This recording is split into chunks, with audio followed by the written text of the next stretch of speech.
Hello बच्चों, आप सभी का स्वागत है आपके अपने YouTube चैनल ज्ञान ज्योति शॉर्ट हैंड क्लासेस में। कैसे हो आप सभी लोग बच्चों? आई होप आप लोग अच्छे होंगे।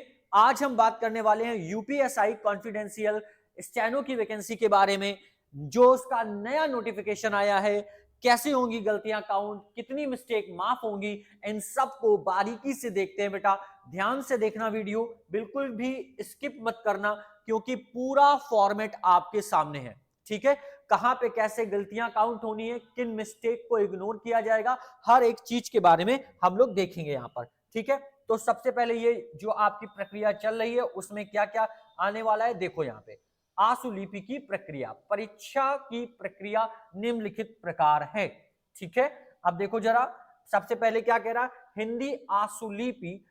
ठीक है, परीक्षा की गति 80 वर्ड प्रति मिनट यानी 80 वर्ड डब्ल्यूपीएम की स्पीड से आपको ये डिक्टेशन दी जाएगी।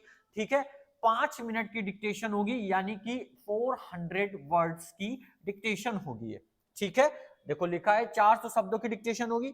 अभ्यास के लिए अभ्यर्थियों को 2-2 मिनट की अवधि के 2 परीक्षण दिए जाएंगे, यानी कि 2 डिक्टेशन आपको डेमो के रूप में दी जाएगी, ताकि आप चेक कर लें आपको आवाज साफ सुनाई दे रही है, ठीक है, वर्ड क्लियर है या नहीं है।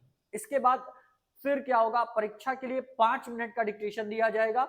अभ्यर्थी डिक्टेशन को उपलब्ध कराई गई शॉर्ट हैंड नोटबुक में हिंदी आशुलिपि अंकित करेंगे। यानी इस पॉइंट से एक चीज हमें पता होती है कि हमें नोटबुक लेकर के नहीं जाना है वहां पे। ठीक है, फिर क्या कह रहा, 40 मिनट आपको मिलेंगे। किसके लिए दिया जाएगा, डिक्टेशन के उपरांत अभ्यर्थी को 40 मिनट का समय दिया जाएगा। इस अवधि में अभ्यर्थी हिंदी आशुलिपि में अंकित लेख की समीक्षा करेगा एवं हिंदी आशुलिपि में अंकित श्रुत लेख को हिंदी में टंकड़ यानी कि टाइपिंग करेगा। यानी आपको टाइपिंग के लिए कितने मिनट मिल रहे हैं बेटा, 40 मिनट्स मिल रहे हैं, and I think it is enough for you.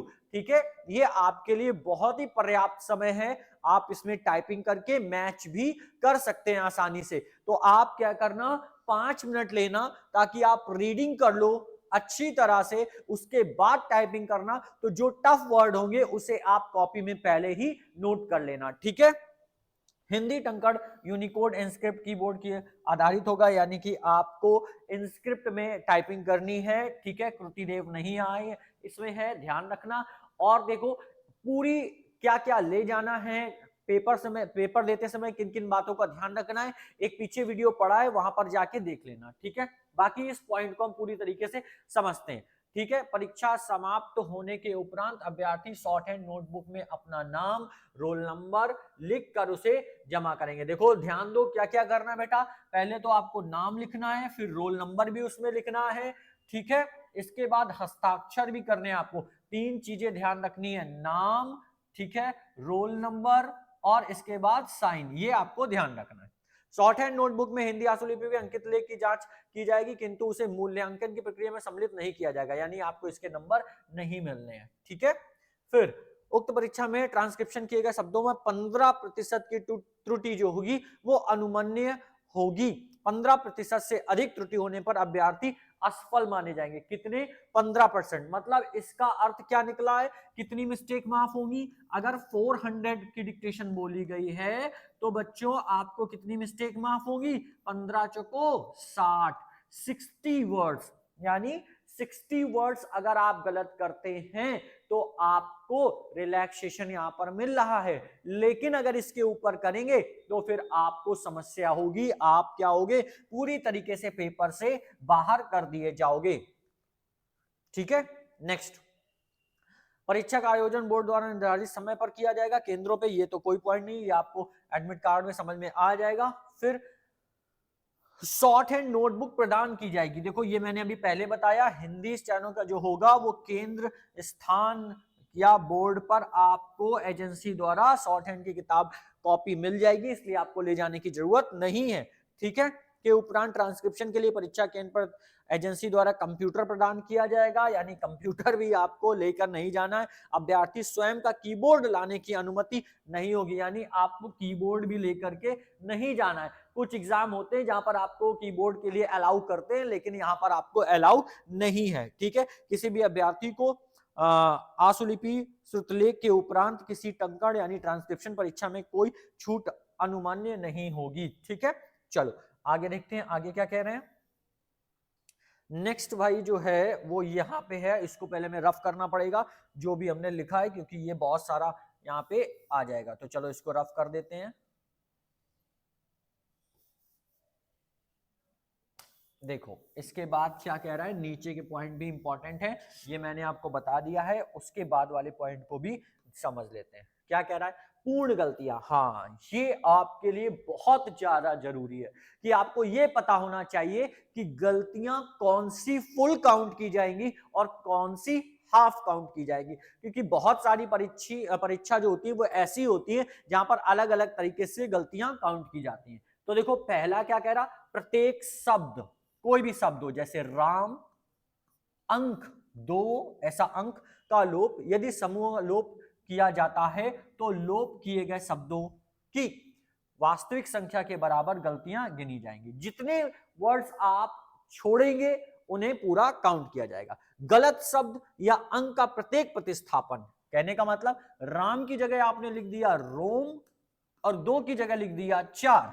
ठीक है, यदि कोई अंक सही ढंग से लिखा गया है, चाहे वह अंक में हो या शब्दों में, तो उसे स्वीकार माना जाएगा और गलती नहीं माना जाएगा। गलतियों की संख्या उम्मीदवार द्वारा न लिखे गए बोले गए शब्दों की संख्या और गलत तरीके से प्रतिस्थापित किए गए शब्दों की संख्या के बराबर होगी। देखो कह रहा है दो लिखा है, दो को आपने ये दो लिख दिया, सही है, लेकिन अगर दो को चार लिख दिया तो फिर आपकी गलती काउंट होगी।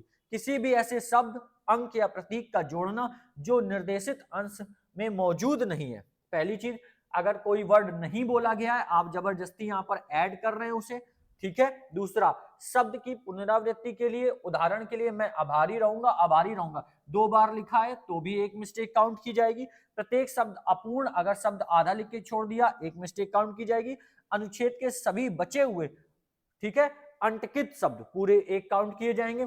फिर मतलब जो आपको बोला गया है और आपने नहीं लिखे, 440 वर्ड की डिक्टेशन है या 400 वर्ड की डिक्टेशन है, आपने 397 लिखे, वो भी 3 वर्ड काउंट किए जाएंगे। उम्मीदवारों को बोले गए शब्दों के हूबहू टाइप करना होगा। विस्तारित शब्दों के लिए प्रयुक्त संक्षिप्तों की पूर्ण त्रुटि माना जाएगा, इसके विपरीत भी। यानी देखो ये पॉइंट बहुत जरूरी है, ध्यान देना, जैसा बोला गया है वैसे ही टाइप करना है, आपको अपनी शॉर्ट फॉर्म में नहीं यूज करना है। अगर आपने शॉर्ट फॉर्म यूज किया तो मिस्टेक काउंट होगी। ठीक है, आधी गलती वर्तनी, यानी कि अगर आपने मात्राएं गलत करी हैं तो फिर आपकी आधी गलती होगी। ठीक है, नेक्स्ट कह रहा है बहुवचन के लिए और एक वचन बनाने में आपको आधी मिस्टेक काउंट की जाएगी। वाक्य के अंत में प्रत्येक पूर्ण विराम का लोप या वाक्य को गलत स्थान पर पूर्ण विराम का प्रयोग, समझना।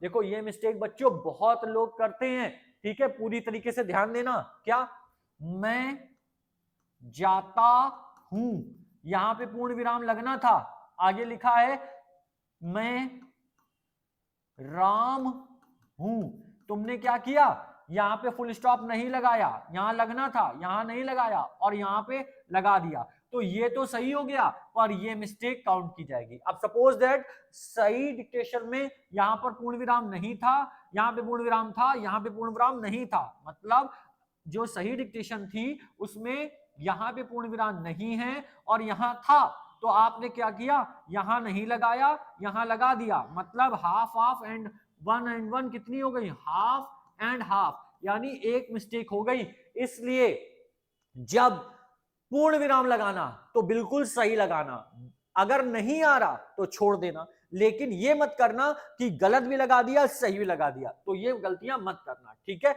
सबसे इंपॉर्टेंट पॉइंट है ये। कुछ शब्द ऐसे होते हैं जिन्हें एक से अधिक रूपों में लिखा जा सकता है, ऐसे सभी वर्तनीय स्वीकार होंगे, उन्हें त्रुटि नहीं माना जाएगा, सही माना जाएगा। ठीक है, यानी एक शब्द को कई तरीके से लिखा जाता है, मात्राएं अलग हो जाती हैं। ठीक है, मात्राएं बोलने का मतलब जैसे इंग्लिश में हम लोग सीता लिखते हैं तो SEETA होता है, SITA होता है, दोनों तरीके की स्वीकार होती है। ठीक है, फिर कैसे आपकी गलतियां काउंट की जाएंगी, आशुलिपि कौशल के त्रुटियों की गणना की विधि, त्रुटियों की प्रतिशत जो आपने निकाला है, पूर्ण त्रुटियां कितनी है, सपोज दैट आपकी 4 पूर्ण त्रुटियां हैं, आधी त्रुटियां बटे आधे, यानी कि मान लो 4 वो भी हैं तो 2, फिर गुणे 100, ठीक है। इसके बाद कुल शब्द कितने टोटल शब्द हैं, तो ये हो गया कितना, इसको अगर जोड़ोगे तो ये होगा 4 तो 6, ठीक है, 600 बटे 400, आप 4/6 निकाल देंगे, ठीक है। इस तरीके से गलतियां निकलेंगी। पूर्ण त्रुटियां 4 थी, आधी त्रुटियां भी 4 थी, उसको 2 से डिवाइड कर दिया, बचा 2, फिर इसको जोड़ के गुणा किया, फिर टोटल निकाला। प्रतिशत त्रुटियों की गणना के लिए दिए गए गद्यांश के शब्दों की संख्या नियमानुसार रहेगी कितने, 400 वर्ड है, आपको पता है 80 वर्ड प्रति मिनट से बोले जाएंगे, 5 मिनट की डिक्टेशन है, ठीक है।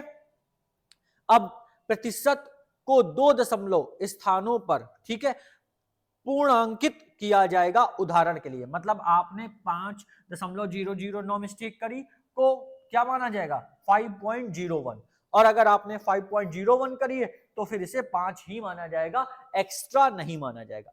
यह सूचना सर्वसाधारण के लिए प्रकाशित की जा रही है, वगैरह वगैरह, ठीक है। ये आपकी गलतियां काउंट करने का तरीका है। तो हमें सबसे ज्यादा ध्यान किसमें देना है, देखो सबसे ज्यादा ध्यान हमको देना है पहली चीज तो फुल स्टॉप, क्योंकि 400 वर्ड में अगर 20 जगह फुल स्टॉप आ गया या 25 जगह फुल स्टॉप आ गया और 25 की जगह आपने क्या किया 10 जगह गलत कर दिया, तो वो आपकी 5 मिस्टेक हो गई। अब आपने 10 जगह सही लगाया है, फिर अगर कहीं ऐसा हो गया 10 जगह नहीं लगना था आपने लगा दिया और जहां लगना था वहां नहीं लगाया, तो वो आपकी 10 मिस्टेक काउंट हो गई। इसलिए बेटा फुल स्टॉप का बहुत ही ध्यान रखना, वर्ड जल्दी से टाइप करने के बाद उसको चेक कर लेना, ठीक है। तो ये नोटिफिकेशन के अकॉर्डिंग आपका जो चेक करने का तरीका है कॉपी, वो आपको बता दिया गया, ठीक है।